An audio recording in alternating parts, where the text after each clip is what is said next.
안녕하십니까. 26년도 예비창업 패키지 대비 올인원 특강을 진행할 위비의 대표 편진범입니다. 오늘 이 강의를 들으시는 분들은 아마 초기 창업자시거나 내년도 26년도 예비창업 패키지에 도전하실 예비창업자 분들이실 텐데요. 오늘은 반드시 알아야 할 합격의 공식에 대해서 오늘 소개해드리고자 합니다. 다른 강의들처럼 단순히 서류를 잘 쓰는 꿀팁이 아니라 진짜 바뀐 25년도부터 26년도까지 최근 심사 트렌드를 꿰뚫고 심사위원의 마음에서 단숨에 사로잡는 구조를 설계하는 방법, 그리고 이 단계에서 반드시 준비해야 할 로드맵을 소개하고자 합니다. 아마 오늘 강의를 끝까지 보신다면요, 예비창업 패키지에 대한 분석이 가능하고 지금 내가 어떤 순서로 예창패를 준비해야 하는지 명확해질 것 같습니다. 강의 순서로는 정부 지원 사업이 무엇인지, 그리고 실제 예비창업 패키지 25년도 공고문을 통해서 내가 어떤 전략을 세워야 하는지, 그 다음 사업 목적에 맞는 사업 계획서는 도대체 어떤 식으로 쓰는 건지 오늘 자세하게 설명드리겠습니다. 먼저 정부 지원 사업이라는 것이 어떤 것인지를 알고 가는 게 좋은데요. 먼저 정부에서는 창업 자금, 쉽게 말해서 돈입니다. 그 다음 창업 공간, 사무실, 그 다음 창업자 교육 등을 위해서 매년 엄청난 예산을 투자하고 있습니다. 여러분들이 아마 어디선가 들어보셨을 법한 예비 창업 패키지나 초기 창업 패키지, 청년 창업 사관학교 등이 여기에 해당이 되는데요. 이 정부 지원 사업의 가장 큰 특징이라고 한다면 바로 갚지 않아도 되는 사업화 지원금이라는 겁니다. 보통은 사업을 하기 위해선 반드시 자금이 필요하죠. 법인을 설립하고 직원을 고용하는 인건비, 사무실을 차리게 되는 임차비, 내가 작게 외주라도 맡기려면 외주 용역비, 컴퓨터 사려면 기계 장치비, 이렇게 돈이 필요한데 가장 작은 나의 사업 아이템을 시장에 짧게 검증을 하는데도 평균 1억 원 정도의 자금이 필요합니다. 자금을 준비하기 위해선 여러 가지 방법이 있어요. 내가 외부 투자사나 개인으로부터 투자 유치, 투자금을 받는다거나, 혹은 내가 진짜 돈이 많아서 내 돈을 쓴다거나, 혹은 남의 돈, 대출을 받는 방법이 있습니다. 근데 아직 성공할지 못할지 시작조차 안 한 상태에서 빚부터 진 상태로 사업을 시작한다면 너무 리스크가 크겠죠. 그래서 정부 지원 사업을 통해 내 아이템도 한번 검증해보고, 그 다음 실제로 사업화 지원금도 공짜로 받아보는 것이 매우 중요합니다. 여기 보이는 것들이 먼저 1년에 열리는 지원 사업들의 좀 대표적인 예시들인데요. 먼저 1년에 열리는 지원 사업은 예비 창업 패키지만 있는 것은 아닙니다. 제가 정리를 해놨는데 아래 보이는 것들이 이제 단계별로 신청할 수 있는 예비, 초기, 중기 단계별로 신청할 수 있는 대표적인 빅 지원 사업인데요.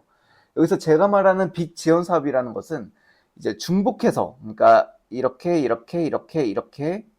여기선 요렇게 중복해서 받을 수 없는 1년에 한 개씩만 수행할 수 있는 큰 지원 사업이에요. 예비 단계에서는 평균 5천만 원, 그다음 초기 단계에서는 평균 7천만 원 정도는 정말 손쉽게 받을 수 있습니다. 이 중에 나는 예비 창업 패키지만 신청할 거야 라고 하시는 게 아니라 내가 지금 예비 단계라면 여기에 있는 것들을 전부 다 신청하시는 거예요. 그래서 전부 다 신청한 다음에 금액 높은 곳과 협약을 체결하시는 것이 좋습니다. 어차피 예창패랑 똑같이 성격도 전부 똑같고 지원금도 비슷하고 제출해야 될 사업계획서도 동일합니다. 이제 반면에 3년에서 7년, 그 다음 7년을 넘어가게 되면 지원 사업들이 엄청 많이 줄게 돼요. 그 다음 경쟁률도 어마무시합니다. 왜냐하면 이제 매출 몇 억짜리, 몇백억짜리 회사들이 지원하는 사업들이 많기 때문에 지원금은 물론 클 수는 있지만 이제 업력이 많지 않다면 선정되기 힘들죠. 그렇기 때문에 요즘의 대행이나 스마트 스토어를 하기 위해서 무턱대고 사업자를 내는 경우들이 엄청나게 많아요. 그래서 무턱대고 나 사업할 거야 라고 사업자를 내버리면 2년, 3년 훌쩍 지나버리죠. 그럼 예비 창업 패키지는 당연히 신청 못하고 이런 혜택들도 받을 수가 없는 거죠. 그래서 제가 뒤에 설명드릴 테지만 나의 사업 시기와 계획을 정부 지원 사업 공고 로드맵과 함께 맞추어 나가는 게 훨씬 자금 면에서 유리합니다. 정부 지원 사업에서 가장 먼저 제출해야 하는 서류는 바로 사업 계획서인데요. 많은 예비 대표님들이 걱정하는 부분은 약간 이런 거더라고요. 나는 쓸 내용이 너무 없어요. 혹은 당장 가진 전문성이나 만들 어플이나 제품이 준비된 게 없는데 뭘 써야 하나요? 이런 식으로 많이 물어보시는데 당연합니다. 예비창업 패키지는 사업자가 없는 사람이 도전하는 분야라서 더 당연하고요. 사업 계획서라는 건 말 그대로 지금 내가 사업을 끝냈다는 사업 보고서가 아니에요. 사업 계획서이기 때문에 말 그대로 내가 계획하는 사업은 이런 거예요. 내가 쓰고자 하는 제품은, 내가 쓰고자 하는 기술은, 내가 만들고자 하는 제품은 이런 거예요. 저는 이런 어플을 만들 거예요 라고 계획을 잘 설명하면 되는 겁니다. 그렇기 때문에 예비 창업자들이 판단하는 것은 사업계획서가 전부예요. 이 사람의 학력도 볼 수가 없어요. 어차피 예비 창업 패키지는 학력도 마스킹해서 신청해야 되고 제출해야 되는 별다른 서류들이 없어요. 그렇기 때문에 나를 평가하는 것은 어차피 사업계획서가 전부입니다. 그러면 반대로 사업계획서만 잘 준비하시면 되는 겁니다. 앞에 보이는 사업계획서의 4장은 전부 제가 작성한 사업계획서의 앞부분들을 캡처해 온 거예요. 그래서 요것들이 각각 다 다른 지원 사업들이에요. 대충 볼 때는 어떤가요? 전부 비슷비슷하죠? 제가 각 지원기관에서 제시한 양식에 맞게만 조금씩 변경한 거예요. 어떤 사업계획서를 가지고 바로 예비창업 패키지 당시에 합격한 사업계획서를 가지고 각각의 지원사업에 조금씩 변경해서 낸 거예요. 그런데 이 지원사업들은 다 중복수혜를 받을 수 있었습니다. 이렇게 하나의 지원사업만 잘 준비를 해둔다면 예비창업 패키지 뿐만이 아니라 매년 수십 개씩 열리는 지원사업에도 양식에만 맞게 복사 붙여넣기 해서 계속 내는 거예요. 예비창업 패키지가 경쟁률이 한 30대 1 정도 되거든요. 30대 1 경쟁률을 뚫고 온 검증된 사업 계획서라면 다른 지원 사업은 그걸 낸다면 마찬가지로 똑같이 높은 점수를 받을 수밖에 없어요. 제가 그 방법을 가장 잘 이용한 예시 중에 하나인데요. 옆에 보시는 거는 이제 실제로 제가 합격한 합격 리스트입니다. 제가 하나, 2개 정도 사업 계획서로 받은 지원 사업들, 창업 대회 실적들이에요. 이렇게 업력을 쌓아가는 거죠. 제가 앞에서 말했던 사업 계획을 정부 지원 사업 로드맵과 맞춰야 한다는 이유는 이렇게 만들면 정말 깔끔하게 받을 수 있는 지원 사업들을 다 받을 수 있어요. 예시를 들면 저는 24년도에 사업자가 없었어요. 그래서 예비창업 패키지를 먼저 신청하고 예비창업 패키지 합격 지원금을 받으면서 그 다음 법인을 설립합니다. 그러면 업력이 1년도 채 되지 않아요. 그 다음 25년도로 넘어가면서 청년창업사관학교에서 또 7천만 원을 받고 중복해서 자잘한 지원 사업을 받으니까 저는 제 자본을 하나도 투자하지 않았고 대출을 받은 적도 없거든요. 제가 사업자를 한 1년 정도 지났는데 한 3억 정도는 가뿐하게 받으면서 사업을 시작할 수 있습니다. 네, 이렇게 정부 지원 사업이 무엇인지 어떤 식으로 활용해야 하는지 간단하게 알아보았고 바로 본론으로 예비 창업 패키지에 대해서 분석해 보겠습니다. 네, 먼저 지원 대상인데 예비 창업자라면 누구든 신청할 수 있습니다. 사업자를 과거에 냈었거나 지금 보유하고 계신 대표님들도 있을 텐데요. 공고문을 잘 보면 당해년도에 폐업을 하지 않은 자라고 되어 있고요. 공고일 기준 사업자나 법인을 설립하지 않은 자라고 되어 있어요. 말이 조금 어려운데요. 26년도 예비창업 패키지를 준비하실 예정이라면 1월 1일, 그러니까 26년도가 되기 전에 사업자를 정리하시고 먼저 내시면 안 된다는 겁니다. 26년도가 되기 전에 정리하셔서 지원 대상이 먼저 되시는 게 좋겠습니다. 단순 카페 운영, 도소매, 유통의 형태는 안 된다고 되어 있는데요. 단순 카페라서 유통업이라서 안 된다는 건 절대 아니고 앞에 단순이라는 의미 때문인데요. 이 이유는 제가 뒷부분에서 함께 설명드리겠습니다. 네, 그리고 이번 예비창업 패키지로부터 주된 변화점이 있어요. 26년도에는 이 기준에 맞게 운영이 될 것 같은데요.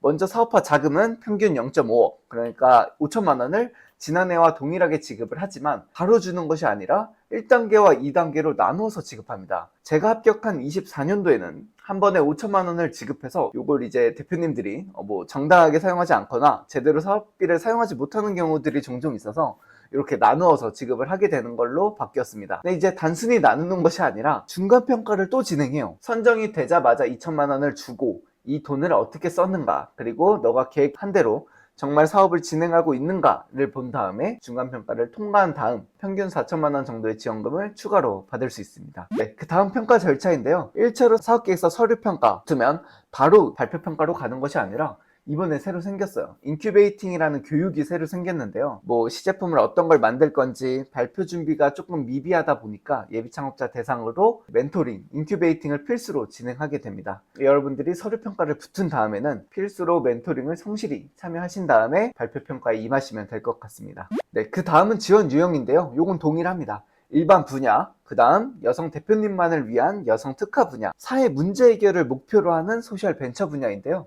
요거는 이제 지원 공고 한번 보시고 자기에게 유리할 것 같은 방향으로 신청하시면 될 것 같습니다. 네, 그리고 사업계획서 공고문을 같이 별첨되어 있는 주관기관 소개 자료가 있는데요. 약간의 팁이지만 예비 창업 패키지를 주관하는 각각의 주관기관들이 있어요. 근데 요것들의 특징은 대표자의 거주지에 상관없이 신청할 수 있는데요. 참고해야 할 점은 내가 어느 지역을 신청하느냐에 따라 경쟁률이 다릅니다. 서울이나 경기 수도권이 가장 높고요.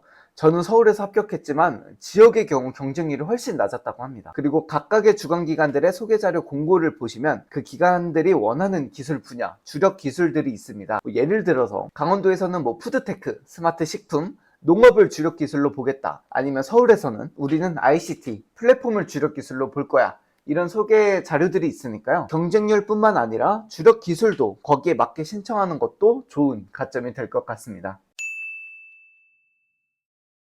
다른 예비 창업분들도 마찬가지겠지만 많은 지원 사업을 신청하는 신청자분들이 가장 많이 놓치는 것들이 있어요. 바로 지원 사업마다의 사업 목적을 알아야 돼요. 내가 창업하고 싶고 내가 부자 되고 싶은데 정부에서 왜 돈을 주죠? 나에게 왜 돈을 주는지 그 지원 사업마다 목적이 다른데요. 그 목적을 아셔야 돼요. 먼저 예비 창업 키즈의 사업 목적은 혁신적인 BM을 보유한, 그러니까 혁신적인 아이템을 가지고 있는 예비 창업자들을 발굴해서 그 창업자들을 키운 다음에 양질의 일자리를 창출한다예요. 양질의 일자리를. 그럼 이 사람들이 사업계획서에서 가장 듣고 싶은 말은 뭐겠어요? 혁신적인 아이템을 먼저 소개하고 그 다음 내가 이 회사를 통해서 양질의 일자리를 많이 만들어내겠다고 소개하면 끝인 거예요. 그래서 맨 처음에 말한 단순 카페나 유통업을 차려서 단순하게 알바생 몇 명 고용하고 나만 돈 잘 벌 거예요 라고 내봤자 안 뽑히는 이유가 이거예요. 플랫폼을 만들어서 마케팅 인력이나 개발자를 채용하거나 혹은 진짜 신제품을 만들어서 디자이너를 채용하거나 유통자를 채용하거나 이게 더 양질의 일자리를 채용하게 되는 거겠죠. 저희가 그 구조를 만들기 위해서는 사업 목적에서 말하고 있는 BM에 대해서 알아야 합니다. 그러면 비즈니스 모델이라고 불리는 이 BM은 뭘까요? 가장 쉽게 말한다면 돈을 버는 방법, 즉 돈을 버는 구조를 말합니다. 제품에서 고객 이익으로 가는 형태가 가장 단순한 비즈니스 모델인데요. 내가 커피를 고객에게 팔아요. 그리고 그 고객은 그 커피 값을 저한테 지불합니다. 이건 비즈니스 모델이 맞을까요? 커피를 팔고 커피라는 제품을 팔고 그에 맞는 커피값, 이익을 받았으니 비즈니스 모델이 맞습니다. 근데 요거는 예비 창업 패키지에서 원하는 비즈니스 모델은 아니에요. 예비 창업 패키지는 혁신적인 기술 모델이라고 되어 있죠. 좀 가치 있는 혁신적인 비즈니스 모델을 원해요. 예를 들면 단순히 커피라는 제품을 동네 커피집에서 하나 차려가지고 고객에게 팔아요. 그 커피집이 적당히 장사가 잘 돼서 5년이 지났다고 가정해 봅시다. 그 자리 그대로 알바 한두 명 고용해서 그대로 유지하고 있겠죠. 양질의 일자리를 창출하지 못합니다. 그러니까 이게 아니라 예창패 스타일로 바꾼다면 여기에 혁신 모델이 들어가는 거예요. 나는 커피를 고객에게 팔긴 팔 건데 동네가 아니라 전국 직장인들 대상으로 회사에 팔 거야. 그리고 동네 손님 한 명씩 올 때마다 한 잔, 두 잔 이렇게 파는 것이 아니라 커피 정기 배송 시스템으로 만들 거야. 그것도 어플로 필요한 만큼 주문하고 내가 그 어플로 후불제를 결제를 진행하게 해서 결제 불편함도 없앨 거야. 이런 식으로 바꾸는 거예요. 그러면 처음 똑같이 커피 장사라는 것은 동일해요. 그런데 하나는 동네 장사에서 요거는 이제 전국 단위 규모의 플랫폼이 되는 거죠. 그래서 커피라는 제품이 정기 직장 배송이라는 혁신 모델을 만나게 되면서 좀 더 많은 고객을 만나게 되겠죠. 그러면 이 제품이 혁신 모델을 만나게 되면서 제가 한번 펜으로 설명을 드릴게요. 여기 부분이 가장 중요해서 커피라는 제품이 이제 직장 정기배송, 커피 정기배송이라는 혁신 모델을 만나게 되면서 기존의 동네 장사에서 더 많은 고객에게 가겠죠. 그럼 더 많은 고객은 어떻게 되겠어요? 제품에게 더 많은 이익을 주겠죠. 그럼 더 좋은 제품, 더 많은 제품을 공급하면서 그 혁신 모델은 또 다시 점점 커집니다. 예를 들어서 커피 정기배송이었는데 이동식 커피 차로 이제 전국에 보급한다거나 그 안에서 커피를 만들면서 바로바로 공급을 하기 때문에 더 빨리 배달하고 더 큰 고객이 생기고 이런 식으로 10년이 지나도 변함없는 나의 밥벌이를 위한 사업이 아니라 이 사업이 10년 뒤에는 점점 커지는 벤처 형태의 사업이고 엄청난 양질의 일자리를 만들 수 있는 사업이다라고 이렇게 어필하면 되는 거예요. 그래서 단순 카페 운영은 안 되고 이런 식으로 제출하면 합격합니다. 어때요? 그냥 기본적인 카페랑 차이점이 조금 느껴지시나요? 그래서 가치 있는 혁신 모델이라는 건 어떻게 판단하느냐? 이것도 근거가 있어야 돼요. 오른쪽에 보이는 표는 비즈니스 모델 혁신에 대해서 평가하는 프레임이에요. 아마 이렇게 좀 자세하게 설명하는 강의는 없을 텐데 이 표를 기반으로 설명이 된다면 혁신성이 있는 모델로 불릴 수도 있어요. 실제로 투자사나 심사위원들이 이 형태로 많이 채점을 합니다. 첫 번째는 시장이에요. 시장에 이제 뭐 수요가 있는지, 내 서비스나 제품을 제공할 사람이 있는지를 판단하는 거예요. 이게 조금 말이 어려운데 어떤 식이냐면 대한민국에서 커피 장사를 다시 예로 들어볼게요. 커피를 이런 식으로 어필하는 거예요. 요즘 카페 물장사 이익을 많이 남습니다. 뭐 카페 좋아요. 잘 돼요. 이렇게 어필하는 게 아니라 이렇게 어필하는 거예요. 대한민국에서 커피는 어마어마한 시장 규모를 가지고 있습니다. 커피는 다른 음식과 달리 김치볶음밥 매일 먹을 수 없지만 커피는 매일 커피가 필요한 사람은 매일 찾고요. 매일 구매하게 됩니다. 게다가 업무에 시달리는 직장인은 커피를 찾는 빈도가 매우 잦습니다. 실제로 전국에 직장인이 커피에 쓰는 돈은 이런 식으로 엄청납니다. 때문에 직장인 대상 커피 사업은 시장성이 있습니다 라고 어필하는 거예요. 커피 시장 팩트죠. 업무에 시달리는 직장인이 많은 거 팩트죠. 그 다음 직장인이 커피를 원한다 팩트죠. 그러면 시장 부분에서 깔 게 없어요. 만점을 받고 납득시켜주고 가는 거예요. 이런 식으로 시장을 챙겨주시면 되고요. 두 번째는 고객 가치입니다. 내 제품이나 서비스가 고객의 욕구 또는 불만을 해결해 줄 수 있는가요? 내가 이 사업 아이템이 정말로 뛰어납니다 라를 어필하기 전에 이 사업이 없으면 사람들이 너무너무 힘듭니다 를 어필해 주면 좀 더 이게 부각돼서 강점으로 보일 수 있어요. 아이템을 예시로 들어볼게요. 다시 예를 들어서 직장인이 커피를 사려면 출근 직후에 이제 쏟아지는 대기줄에 늦진 않을지, 또 중간에 나가서 사야 하는데 귀찮죠. 혹은 뭐 지금 날씨라도 더우면 그 다음 뭐 매일 직원들 주문 받는 것들이 머리 아프고 이제 뭐 사람들이 많이 힘들어 합니다를 어필하는 거죠.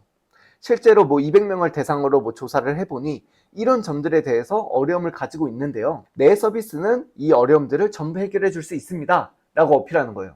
그러면 고객 가치에 대해서 해결을 할 수 있습니다. 그 다음은 수익인데요. 요건 좀 간단해요. 내가 어떤 식으로 돈을 벌 건지만 말하면 됩니다. 커피를 판다고 하면 뭐 상품 판매가, 뭐 판매가가 곧 수익이 되겠죠.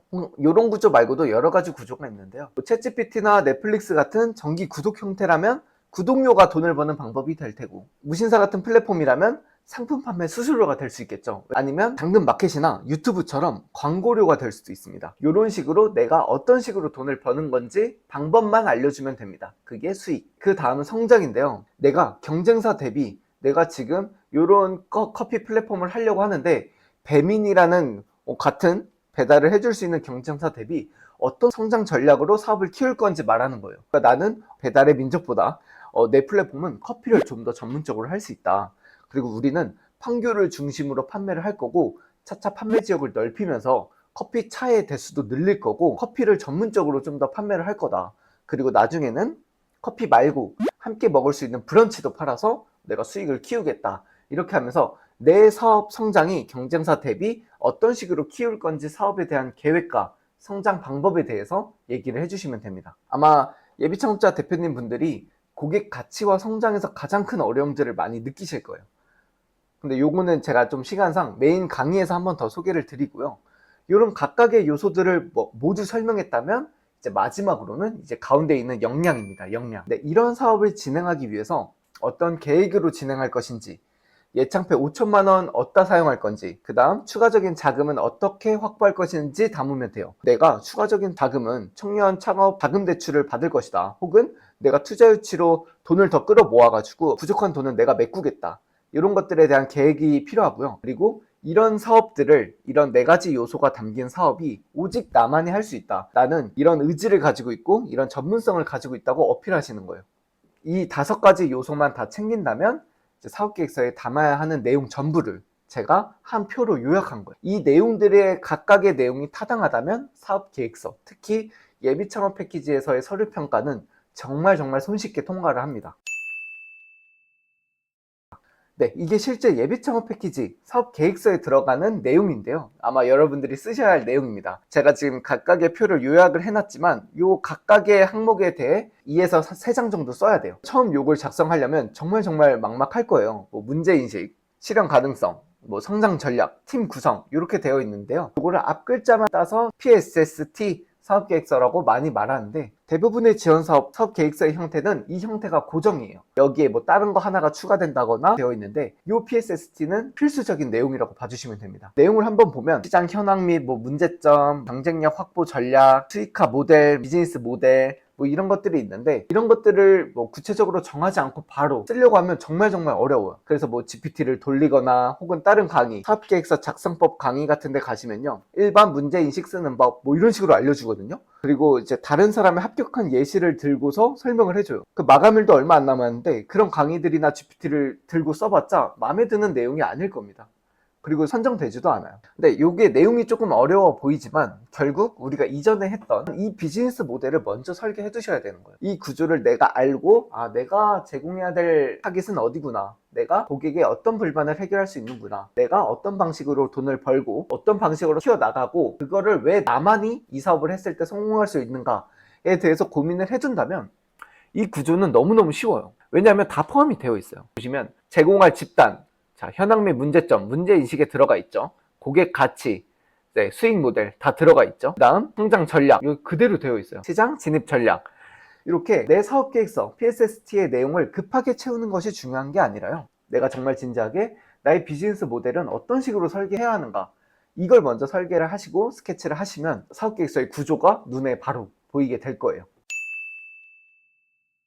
1차 사업계획서의 평가표인데요. 지원사업의 평가 기준을 알고 가는 것이 좀 매우 중요합니다. PSST에서 각각에 대해서 뭐 30점, 30점, 20점, 20점으로 평가하고 있어요. 그렇기 때문에 반대로 말하면 내가 아무리 좋은 사업 아이템을 적어서 낸다고 해도 여기 부분에서만 만점을 받는 거예요. 아이템 부분에서만. 그래서 다른 점수가 부족하다면 떨어질 수도 있습니다. 반면에 그저 그런 아이템이 있지만 꼼꼼하게 계획이나 진입 전략을 준비해왔다면 아이템의 면에서는 그저 그런 점수를 받을 수 있고요, 다른 부분에서 좋은 점수를 받기 때문에 합격할 수도 있어요. 여러분들이 되게 좀 착각하시는 부분들 중에 하나가, 뭐 아이템이 되게 독창적이어야 뛰어나는 거 아니야? 뭐 아이템 되게 신박해야만 붙는 거 아니야? 절대 아니에요. 아이템 좋아도 안 붙고요, 그저 그런 아이템들도 많이 붙어요. 실제로 예비창업 합격한 동기분들의 아이템을 제가 쭉 보면요, 그렇게 독창적이지 않아요. 어디선가 다 들어봤고요, 저라도 한 번쯤은 생각해본 아이템이에요. 그래서 각 파트에서 좋은 점수를 받는 것이 이제 정말 중요합니다. 제가 그리고 뒷 강의에서는 이제 각각에 대해서 어떻게 작성해야 되는지 제가 차근차근 알려드릴 겁니다. 비즈니스 모델을 먼저 설계하는 방법부터 알려드릴 거고, 그 다음 대표님들이 준비해야 될 것, 발로 뛸 것들, 그것들을 다 알려주시고 스케치가 끝난 다음에 제가 문제인식, 실현 가능성, 성장 전략, 팀 구성 각각에 맞게 도대체 어떻게 써야 되는지, 어떻게 만들 건지 디자인까지 저희가 알려드리니까요, 걱정은 안 하셔도 될 것 같습니다. 그 다음 대표님들이 많이 질문하시는 게, 제가 전문 경력이나 팀원을 보유하지 않았다고 걱정들을 많이 하십니다. 제가 솔직하게 말씀드리면 전문성이나 팀이 있으면 좋은 건 맞습니다. 하지만 예비 창업 패키지에 한해서는 팀 빌딩이나 경력이 그렇게 필수적이지는 않습니다. 오히려 급조해서 팀을 만든다면 그게 더 위험할 수도 있어요. 왜냐하면 지금 예비 창업 단계에서 급하게 팀을 만든다면 정말 말도 안 되는 이유로 팀이 깨집니다. 예를 들면 팀원이 나 그냥 취업할래, 이거 좀 답 없는 것 같아 해보니까, 이럴 수도 있고요. 사실 여러분이 사업을 시작하는 단계라면 팀을 구성하는 것도 중요하지만 혼자서라도 이 사업의 시스템을 어떤 식으로 키워서 만들어 갈 것인가에 대해 더 집중을 하고 계획서를 쓴다면 팀이나 경력에 대해서 연연하지 않아도 나머지 배점에서 좋은 점수를 만들 수 있습니다. 저를 예시를 든다면요, 저는 25살에 대학교 졸업하자마자 준비를 했는데 아무런 경력도 없어요. 회사도 안 다녔을 때. 그 당시 석박사나 고학력자 혹은 관련 경력자, 뭐 10년 근무한 사람들 얼마나 많겠어요. 근데 지금 다 예비 창업자고 본 사업에 대한 준비를 아무도 안 한 상태일 거잖아요. 예비 창업 패키지에 대해서는. 그래서 지금 예비 창업 패키지에 대해서 준비하는 거예요. 제 경력이 오히려 부족하고 역량이 부족할수록. 남들 안 할 때, 공고 아직 안 나왔을 때 준비한 게 저도 반년 전에 준비를 했는데 그게 엄청 컸어요. 메인 강의에서는 이제 MVP라는 개념을 새로 배우실 텐데요, 지금 단계에서 심사위원들이 좋아할 만한 성과, 저는 이런 경력은 부족하지만 저는 이런 부분에서 제가 정말 의지가 있고 발로 뛰었습니다, 이런 가능성을 이뤄내는 방법, 실행 계획을 만드는 방법을 알려드릴 거니까요, 이런 것들이 훨씬 중요합니다. 왜냐면요, 배점이 훨씬 크거든요. 학력을 아무리 뛰어나게 나와봤자 그 사업 계획서에서는 학력을 마스킹하라고 되어 있어요. 그렇기 때문에 내가 정말 이 본사업에 대해서 준비한 것이 훨씬 더 중요합니다. 네, 이렇게 사업 계획서 평가표까지 알아봤고요. 이어 진행될 강의는 9월 중에 오픈될 겁니다. 뽑는 인원은 정해져 있잖아요. 예비 창업 패키지에서 660명. 다른 강의들처럼 아무나 다 들을 수 있는 강의는 필요가 없다고 생각을 했어요. 그런 강의는 만들고 싶지 않아요. 제 강의를 듣는다면 모두가 합격할 수 있습니다. 라는 거는 그럼 10,000명 들으면 10,000명이 합격할 수가 없잖아요. 660명만 뽑는데. 그래서 제 강의를 보신 분들만 좋은 결과를 받을 수 있도록 6명 한정하여 26년도 예비 창업 패키지 강의를 한번 진행해 보려고 합니다. 네, 커리큘럼은 이제 PSST 각각 어떤 전략으로 작성해야 하는지 상세하게 알려드릴 예정이고요. 사업계획서를 꾸미거나 디자인하시는데 어려워하시는 분들도 많이 계시더라고요. 제가 직접 그 사업계획서를 어떻게 만드는지도 방법도 차근차근 알려드릴 거고요. 사업계획서 작성뿐만이 아니라 사업 자체에서 시작하기 위한 전반적인 단계도 함께 준비했습니다. 이렇게 예비 창업 패키지 어디를 준비해야 하는지 상세하게 한번 알아봤고요. 9월에 만나 뵙길 바라면서 26년도 예비 창업 패키지 오리엔테이션을 마치도록 하겠습니다. 긴 시간 들어주셔서 정말 감사합니다.